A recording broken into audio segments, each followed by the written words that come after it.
Gente, boa tarde. Quem eu não vi, não cumprimentei ainda, né?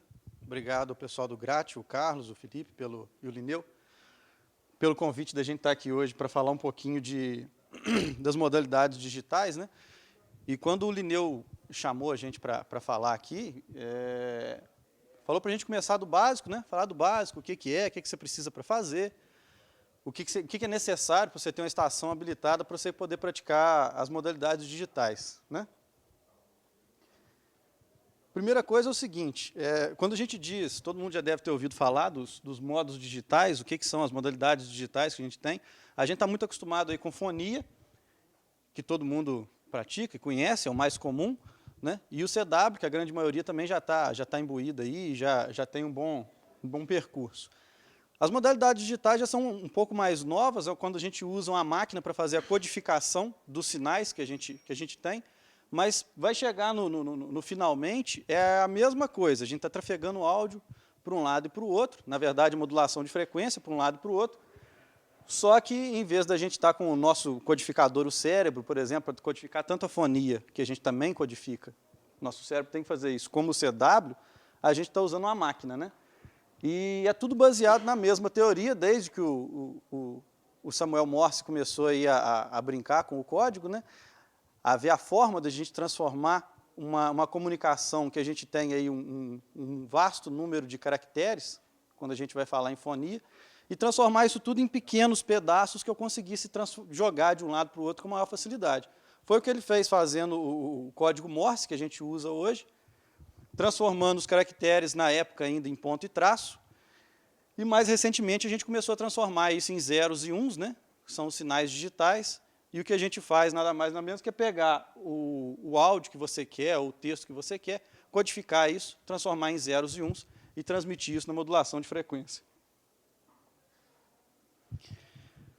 Primeira coisa, o que funciona? Quando a gente fala dos modos digitais utilizando uma máquina, tipo PC, hoje a gente tem rádios mais modernos, que ele já tem toda essa parte de codificação dentro dele. É o caso das linhas mais avançadas da Icon, 7700, 7800, mas aí já é partir para o equipamento na faixa dos 30, 40 mil reais, não é muito foco, eu acho desnecessário. Mas a teoria do que a gente faz na transmissão é a gente passar o que você digita no teclado, e o que você digitou numa janela de texto, numa caixa de entrada, isso é convertido através de um programa próprio, um software de conversão. Ele vai entender o que você digitou, converter cada uma daquelas letras no sinal próprio e vai botar aquilo no ar em modo de RF, como a gente já conhece.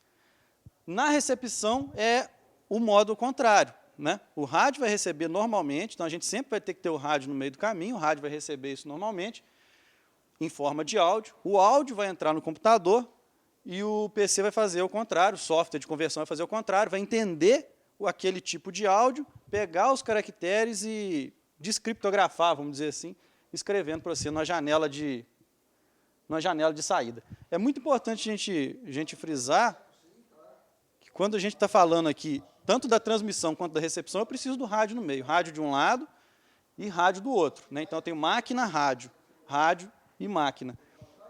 Porque tem muita gente que confunde, às vezes, a gente está falando de modo digital, e principalmente quando você coloca a máquina no meio, o computador no meio, achar que você está falando de modos que você está usando o protocolo VoIP, Voice over IP, ou o famoso Ecolink, né? Uma coisa, outra coisa. A gente não está usando aqui nenhum tipo de rede de dados para poder fazer a comunicação entre um e o outro. Eu julgo como primeira modalidade digital que a gente teve o CW. Tá? A partir dali que a gente viu que eu consigo transformar esse mundo de caractere que a gente usa para poder fazer a conversação falada em uma coisa passável, né, via ponto e traço. O CW, quando ele começou a ser criado, né, o código Morse, quando começou a ser criado, a teoria era, até então, o único jeito de eu passar uma mensagem para alguém é eu escrever uma cartinha e essa cartinha chegar do outro lado.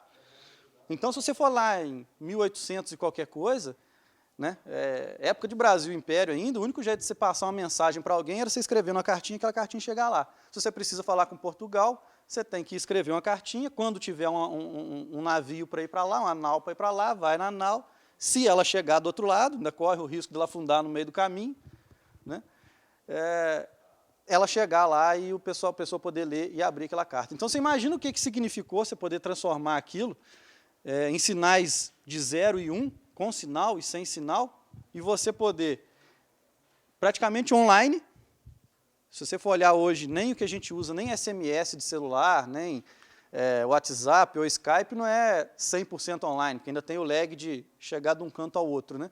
Mas você imagina isso na época do Barão de Mauá, que esticou um fio daqui até a Europa, né? Suboceânico, né? Subaquático, e você ter comunicação Brasil-Europa online, né? Você editor de DA aqui, de DA está lá. Aí, quando a gente começa a ter as máquinas, a gente começa com a criptografia pelas máquinas, porque o CW você chega num certo limite do homem, né? De caractere, e aí você começa a ter mensagens que a máquina consegue converter em sinal digital e depois desconverter em sinal novamente, muito mais rápido. Um dos primeiros e o mais famoso até hoje, o mais praticado ainda é o RTTY, que é o rádio teletipo, né? Ele vem num padrão que é o ITA2, que ainda foi anterior ao padrão de protocolo que a gente usa hoje, que é o ASCII-2, né? O ASCII-2 já é um padrão de 7 bits, ele usa 7 bits para falar o que é cada caractere, e até no RTTY, é o código Baudot, né? Ainda eram 5 bits para designar um caractere. Depois começa a vir os outros que começam a corrigir erro, né? O PSK31 hoje, que é muito famoso, que já é um protocolo que ele é bem imune ao ruído, ele consegue trabalhar bem perto do solo de ruído, até os protocolos que a gente tem hoje, que já são muito eficientes, que é, por exemplo, o JT65, está sendo muito usado hoje aí para as bandas de MHF, né? O pessoal está usando já aí tanto em 1.8 quanto 500 kHz, né? E também em VHF para M, né? O pessoal vai fazer reflexão lunar. O pessoal tem optado pelos padrões WSJT, o JT65, por exemplo, para ele conseguir trabalhar com um piso de ruído muito lá embaixo, muito próximo do ruído. E aí você consegue um sinal que, tanto em CW quanto em fonia, você nunca ia fazer ideia que ele está ali, o JT65 às vezes você consegue, né? Principalmente em reflexão lunar, quando a gente fala que se você está lá 500 watts e com 2 antenas empilhadas, você está aqui RPP, né? Então, isso lá é brinquedo. O que você precisa para a sua estação estar apta a praticar a modalidade digital? Você vai precisar do transceptor, não tem jeito, você vai precisar do rádio. Não precisa ser um de última geração, mas rádios muito antigos, tipo um Delta 500 da vida, você vai ter aquele problema famoso dele ficar postando corrida contigo na banda. E a banda que sua de transmissão é muito estreita. Dependendo do protocolo, é mais estreita do que CW. Então, para o cara ficar te caçando do outro lado, vai ser inviável. Então, assim, o mínimo é você ter um rádio que ele já tem uma certa estabilidade de frequência, né? De preferência com aqueles cristais de alto ajuste por temperatura, né? TCXO e por aí vai. Ele não precisa ter nada especial, não precisa ser esses rádios da Icon, linha 77, 78, que fazem tudo sozinho, nem nada disso. E aí, o rádio ele vai se comunicar com um PC do lado de cá. O segredo todo, vamos dizer, está aqui, da utilização da ferramenta está aqui. E o mais comum é a gente utilizar a placa de som para fazer a comunicação com o rádio, tá? Tanto para transmissão quanto para recepção. Mas depois a gente vai ver que isso não é padrão, isso não é sempre assim, tá? A porta serial, ela é interessante, mas não prioritária. Se você não tiver o acionador, né, para que serve a porta serial no computador? Para ela acionar quando o rádio tem que entrar em transmissão. Quando você vai enviar a mensagem, ela dá o sinal, o próprio programa dá o sinal automaticamente para o rádio entra em transmissão para ele poder enviar o áudio. Se você não tiver esse dispositivo, não tiver como fazer, não tiver conhecimento, a maioria dos rádios mais novos já tem Vox, né? Você pode deixar o Vox armado e sempre que o PC mandar o áudio, ele vai entrar em transmissão. Não é o ideal, mas funciona, né? Às vezes a gente fica procurando pela situação ideal e deixa de fazer uma outra coisa por não ter a função principal. E o software que vai ser quem vai fazer tanto a criptografia quanto a descriptografia do código de volta para você poder enxergar. Tá? O RTTY, que é quem usa a modulação por frequência, né? Frequency Shift Key, qual que é a teoria? Dependendo do tom que ele dá, dependendo da frequência do tom que ele dá, é que a gente entende aquilo como zeros e uns. Isso não é característico só do rádio teletipos, não é característico só do padrão FSK que a gente usa em rádio. O que tem a maioria dos protocolos de comunicação digitais sem fio trabalham nessa teoria. Inclusive protocolos industriais de alta performance rodam FSK. Então é um protocolo muito poderoso, né? E aí, você tem, por ele ser dessa forma, você tem dois jeitos de gerar ele. O mais comum, que é o computador gerar esse áudio, dessa modulação da frequência do 0 e 1, ele gera esse áudio e injeta o áudio direto dentro do rádio. A outra forma, tem rádios que ele já tem um modulador nessas frequências dentro dele. E aí, o computador só vai dar os pulsos. Ó, transmite agora, para agora, transmite agora, para agora. E o próprio rádio vai gerar o tom. Qual que é a diferença entre um e o outro? Se você está gerando o áudio no teu computador, injetando o áudio no rádio, você tem que seguir um tanto de coisa para isso funcionar. Se você injetar áudio demais, o áudio vai saturar e a máquina que está do outro lado não vai conseguir entender. Se você injetar áudio de menos, você vai ter pouco áudio e a máquina do outro lado não vai entender. Já quando o rádio gera a própria modulação, ele sempre vai gerar aquilo como se fosse CW. É como se você colocasse o manipulador no rádio e conseguisse digitar naquela frequência, manipular naquela frequência. E aí você vai ter um áudio mais limpo, né, e inteligível, né? O computador não precisa ser uma máquina de última geração, tá? O que ele tem que ter? Uma placa de som. Eu não conheço computador hoje sem placa de som. E de preferência um que tenha a porta serial, mas hoje a gente consegue usar adaptador USB para poder ter uma porta serial. E caso mesmo assim não tenha, você usa o Vox.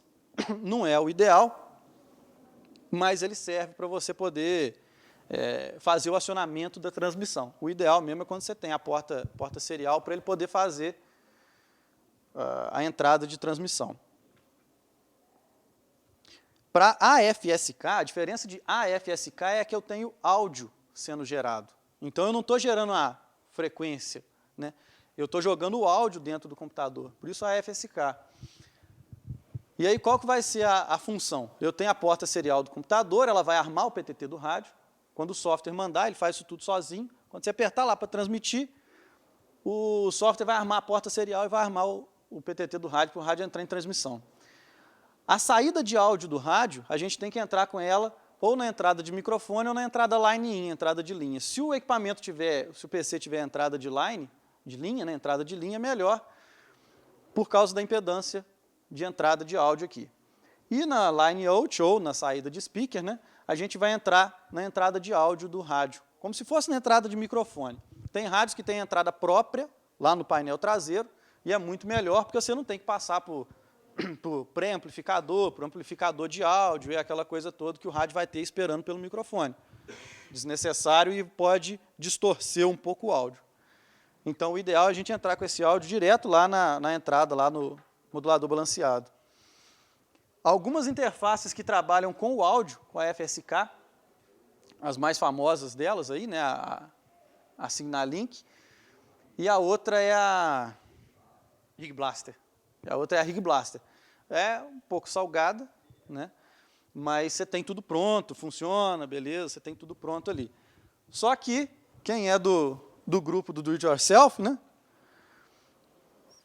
a gente tem aqui as conexões, por exemplo, aqui eu coloquei dois equipamentos muito famosos, né, que a gente tem aos montes aí rodando.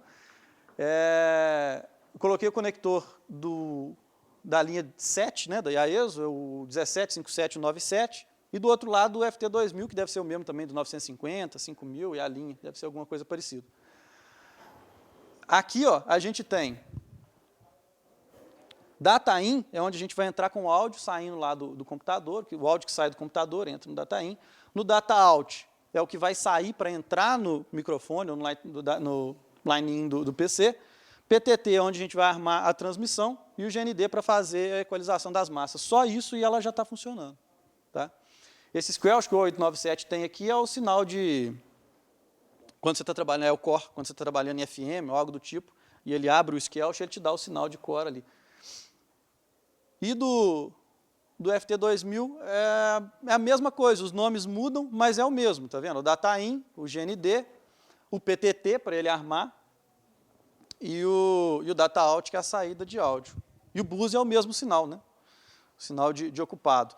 Uma coisa que a gente orienta, que é muito interessante, principalmente se você comprar, hoje em dia já tem muita interface para modo digital sendo vendido no Mercado Livre, apesar de que uma interface digital dessas, né, a interface digital, não estou falando da CAT, que eles estão vendendo, que vendem no Mercado Livre, é conector para um lado, fio, conector do outro. Então, quer dizer, eu acho desnecessário você pagar 60, 70 reais em conector, fio e conector. Tá?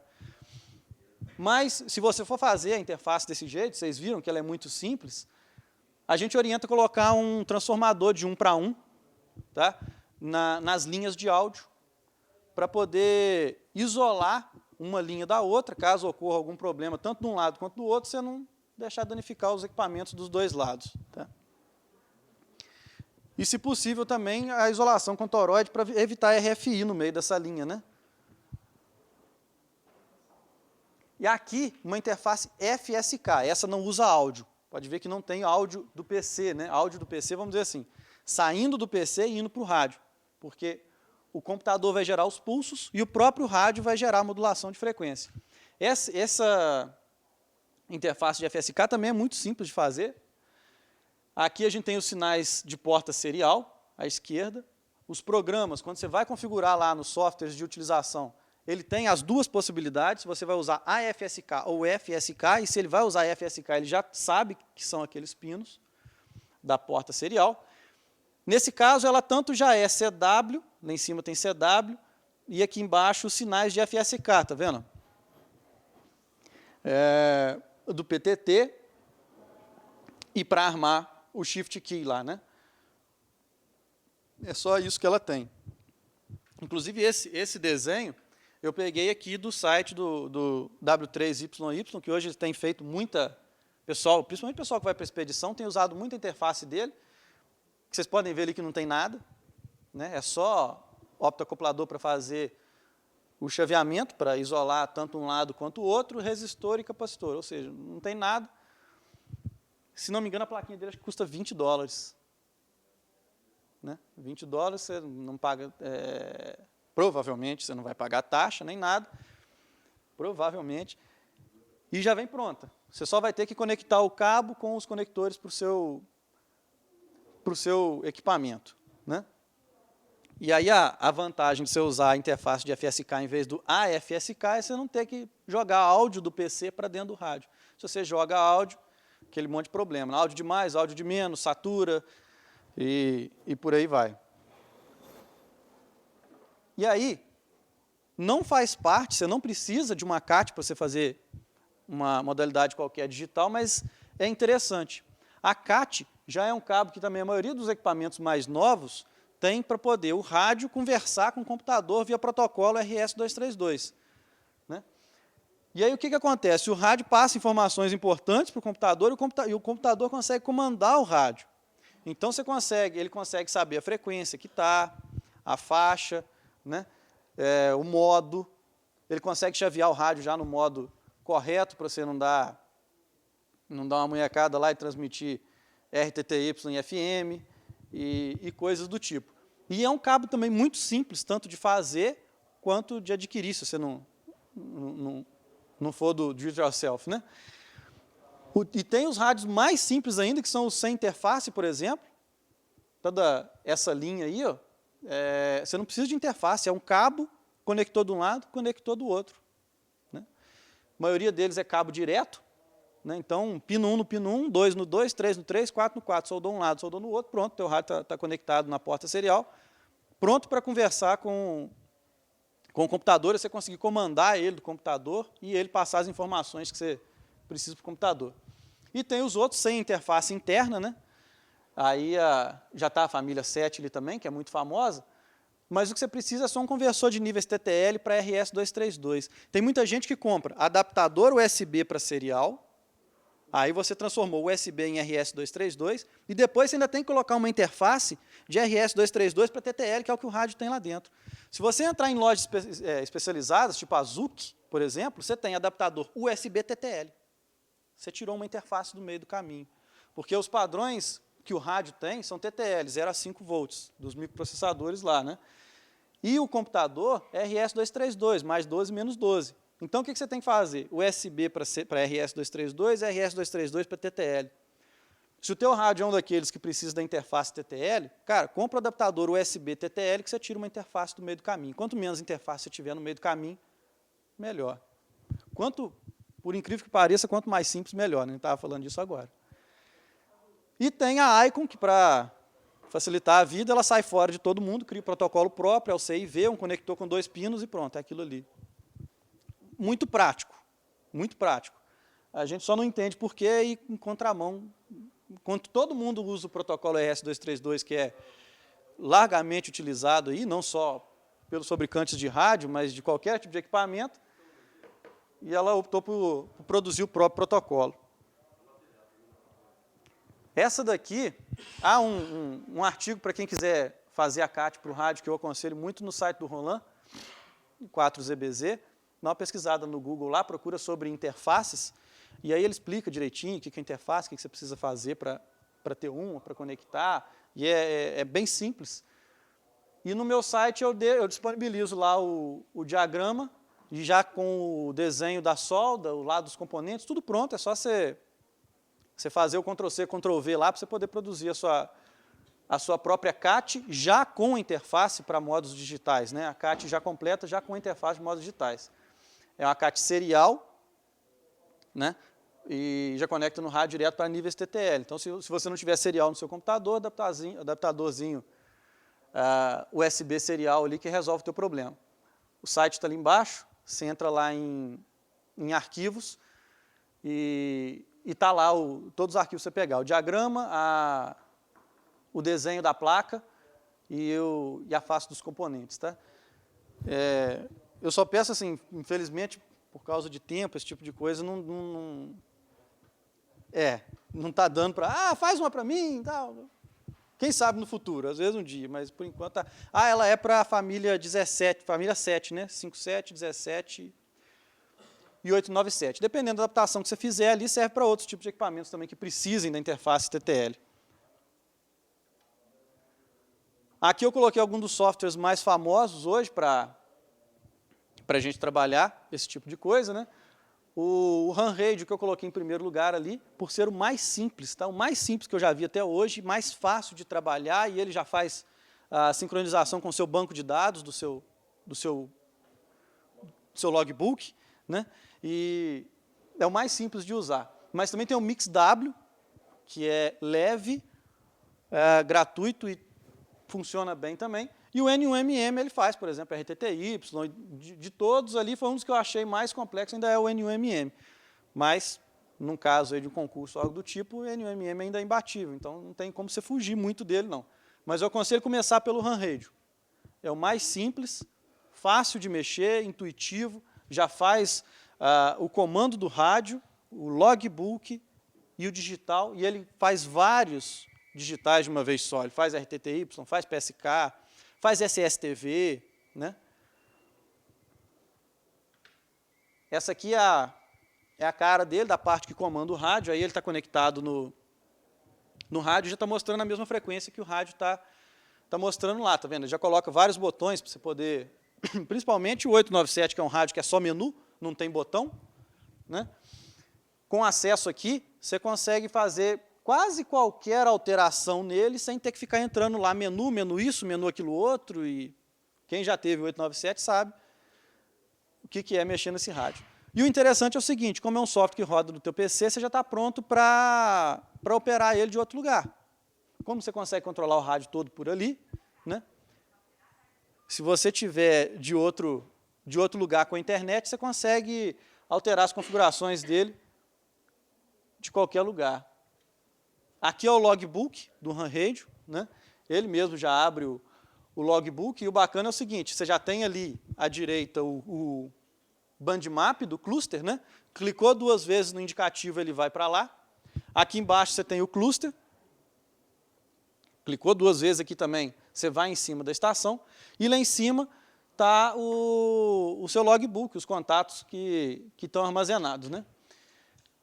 Se você ainda colocar, antigamente era gratuito, agora não é, se você pagar um valorzinho lá para o qrz.com, virar subscriber, né, você consegue, assim que você logou um indicativo, ele busca automaticamente nome, endereço, aquela coisa toda e atualiza. Igual o meu está aparecendo ali, tá vendo? Já está aparecendo com o nome de todo mundo, já está aparecendo. Ele busca aquilo lá no qrz.com e já joga para ali. E depois, se você quiser, ele ainda tem o complemento, que é um programinha de imprimir as etiquetas, que ele imprime tanto a etiqueta do seu QSL como a etiqueta dos envelopes para você mandar a confirmação aí. Ele faz o controle de diplomas também, né? Dos mais famosos, pelo menos aí, DXCC, WPX e tudo mais. E aqui é o DM780, que é a parte dele que cuida de digital. Tá? Então, o que acontece? Essa parte que está aqui embaixo é o que a gente chama de waterfall. Tá? Quando ele está funcionando, isso aqui fica em movimento. Né? Aonde está azul desse jeito assim, ó, isso aqui é piso de ruído. É o ruído branco. Né? Isso aqui é um sinal. Isso aqui tem alguém aqui, pela largura de banda, isso aqui provavelmente é PSK, tá vendo? Aqui já tem um outro em outra largura. Pela largura, isso aqui é PSK 31, isso aqui está com cara de ser PSK 63. Tá? E o restante é ruído de banda, igual aquele risco que ele deu lá, pode ser alguém muito fraco, pode ser ruído de banda. Né? Ele tem esse AFC, que ele tenta, se você clicar do lado, ele vai tentar ajeitar e pegar a pessoa. Então, como é que funciona isso aqui? Essa barrinha amarela, você controla ela com o mouse.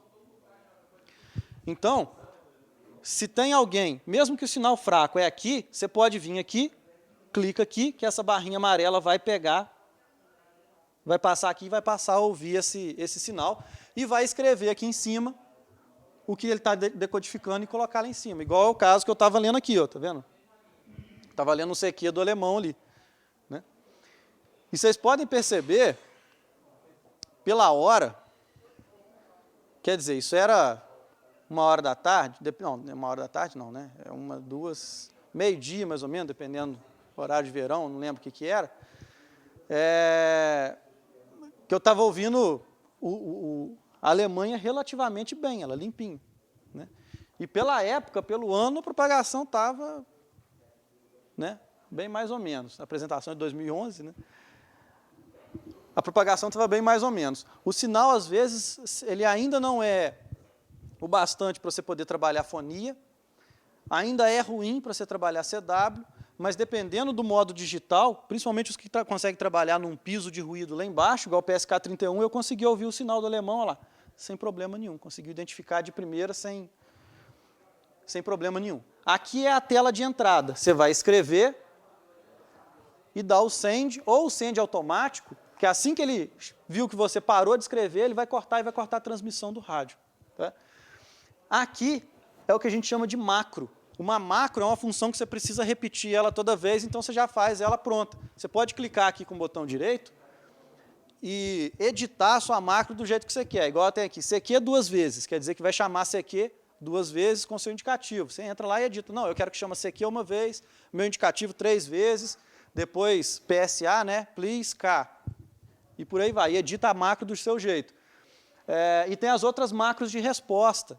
Você respondeu o cara, e aí ele tem que rir de mim, aí ele vai falar o seu indicativo, olá, fulano de tal, eu sou PY4TJ, minha estação é isso, meu rádio é aquilo outro. E tudo automático, se você quiser nem ter que ficar escrevendo. Tem muita gente que tem dificuldade na catação do teclado, né? Não é digitação, é catação. O cara fica catando. Então, se você tiver as macros prontas, é só você clicar, ele coloca ali, já envia. E facilita pra caramba o teu contato.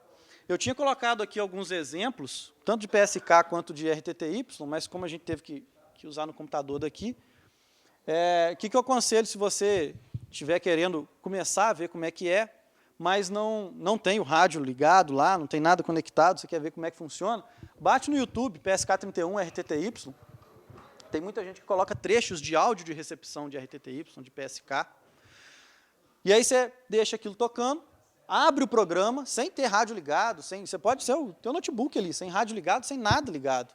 Né? E o programa vai fazer o waterfall daquele áudio que você está ouvindo do YouTube lá, ou do que for, e você vai decodificando e vai vendo como é que aquilo funciona. Dá para você fazer em qualquer computador, dá para você brincar, tanto PSK, RTTY, SSTV, todo esse tipo de modalidade dá para fazer. Só para a gente relembrar o seguinte, tem muita gente que acha que potência resolve tudo, a gente tem que tomar cuidado com potência em modos digitais, porque quando você coloca potência em excesso, você suja o waterfall do outro cara, né? E em vez dele conseguir te ouvir bem, ele vai te ouvir mal. Excesso de áudio, principalmente quando a gente está trabalhando com PSK, né? Ou com RTTY e AFSK, excesso de áudio, você afoga o rádio do cara, você afoga o waterfall do cara, e o cara também não, e o computador do cara não consegue decodificar nada. A quantidade de modulação, né? Tem muita gente que acha que está lá o botãozinho de ganho do microfone e acha que aquilo, se é ganho, tudo que é ganho tem que ser no máximo. Nem tanto. Se fosse no máximo, não tinha regulagem, né? E a gente tem que tomar cuidado, principalmente com potência, por causa dos modos tipo RTTY, SSTV, que põe portadora direto, né? Não que você não possa usar linear. Pode usar, tanto que tem concurso RTTY e tem muita gente que entra HP. Mas se entrar com um FL 2100 da vida, em RTTY, e começar a conversar com alguém, seu FL 2100 vai durar aquele QSO só, né? O mais comum é usar USB para esse tipo de modulação. Os rádios mais modernos, eles já têm as modalidades próprias, né? Na verdade, o que ele muda, ele não muda se é USB ou se é LSB. O que ele muda é a largura dos filtros. Se ele está trabalhando com modalidade digital, ele usa filtros mais estreitos, porque os sinais são mais estreitos, né? Essa apresentação com isso que está escrito ali, depois eu vou subir lá para o site, e aí quem quiser pode pegar ela lá. Para a gente ter uma qualidade na transmissão é aquilo ali, né? Tanto o software, o PC, o rádio e a interface devem estar 100% funcionais. Não adianta você pegar aquele rádio que ele já está com o áudio afogando em fonia e querer colocar ele para digital, que vai ficar pior ainda, né? Compressor de áudio, mesa, o que mais que usa hoje aí? Câmara de eco. Cara, de jeito nenhum em modo digital. Se aquilo já é complicado para fonia, você imagina aquilo num sinal com a largura de banda mínima e que uma máquina do outro lado tem que identificar. Então, câmara de eco, mesa Behringer, B2, mas não sei o que lá mais, aqui não funciona, né? Tomar cuidado com o ajuste de AUC. Se ele estiver afogado, com o AUC afogado, o áudio digital também vai sair todo afogado, né? E é melhor um som limpo do que um som forte e sujo. Não adianta nada você colocar 9+30 do outro lado, mas o teu sinal está tão sujo que a máquina do outro lado não consegue decodificar. Então, às vezes, menos áudio e um áudio de qualidade é melhor do que um áudio forte e sujo, principalmente para digital.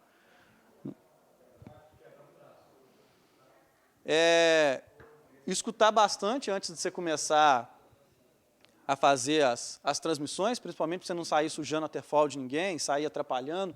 A largura de banda destinada a modos digitais é pequena, né? Em 15, por exemplo, você acha muita gente em PSK, em RTTY, né? Em 15, você vai lá em 21070, sempre tem muita gente em PSK, principalmente argentino e italiano.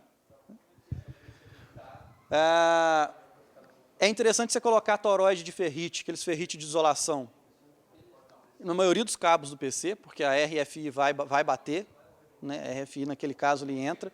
Então, na interface, na CAT, tudo que você puder ali, colocar os toroides de ferrite, porque às vezes a RFI vai entrar e você não vai perceber.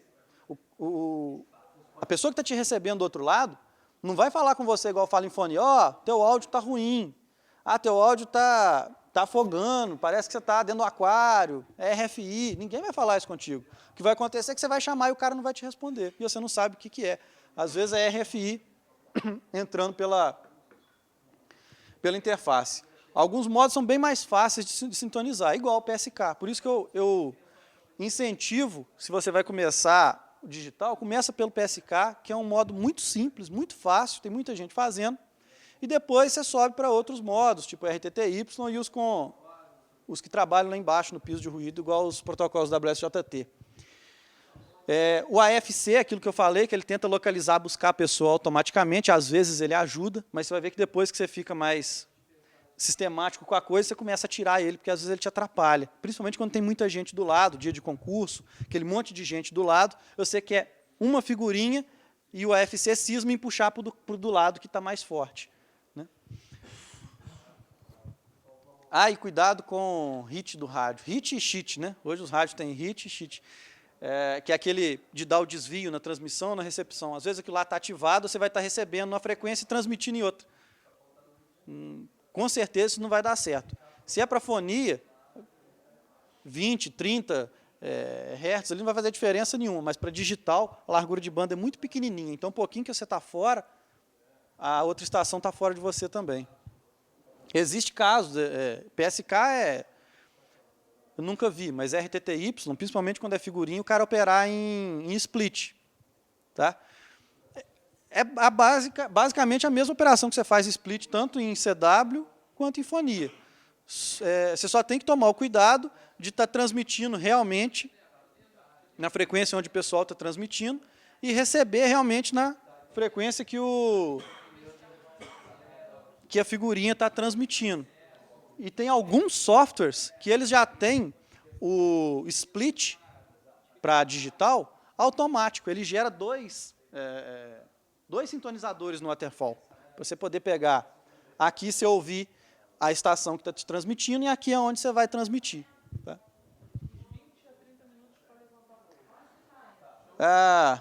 Um balanço prós versus contras, né? A gente vai precisar de um equipamento especializado, no caso o PC, a não ser que você tenha condição, né, aí de um 7700, 7800. A prática razoável em digitação, mas se você não tiver, não tem problema, igual eu falei, tem as macros lá, clicou aqui, a macro executa. E o texto recebido, principalmente em RTTY, às vezes ele fica meio truncado. Então você tem que conseguir discernir aquilo, ler e conseguir entender, mesmo um pouco truncado, saber o que está falando. Os prós, baixa potência, quem mora em AP aí não tem condição de subir uma torre de 18 metros, mais uma PP5A em cima, né? Com baixa potência você consegue bons resultados, né? Você aproveita bem a banda, você pega uma largura de banda aí de 1 kHz, tem um monte de gente lá dentro. Né? É bom para trabalhar a estação DX, principalmente quem não tem prática no inglês, por exemplo. É mais fácil, está digitado, você já tem as macros prontas. Então, para quem tem um pouco de dificuldade em inglês, é muito mais fácil para você trabalhar as estações DX. Ele corrige os erros automaticamente. Você já tem os equipamentos para fazer isso. Você já tem rádio e você já tem computador. Então, o que falta é um cabo com 2 conectores do lado. Né? Tem software gratuito. Você não precisa saber CW. Aí eu não estou entrando agora no mérito CW versus não CW. Isso aí é outra discussão que vem com o tempo. Né? Mas, não, hoje eu não quero aprender CW, mas é uma coisa diferente para você fazer. Né? Diferente de você ficar ali no microfone todo dia, é uma coisa diferente, é uma modalidade diferente para você poder praticar. Alguma dúvida?